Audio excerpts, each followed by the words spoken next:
Hello guys, magandang araw.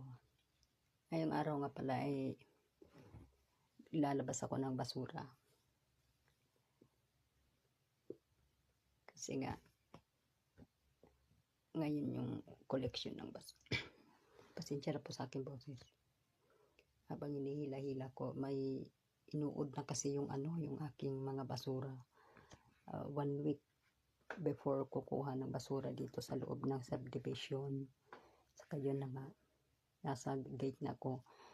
Ang tagal kung nabuksan yung gate kasi nga, siyempre humawak ako ng cellphone ko, tas naano ko yung susi sa kandado, hindi talaga nabuksan.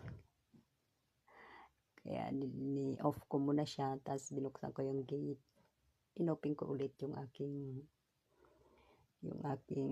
video.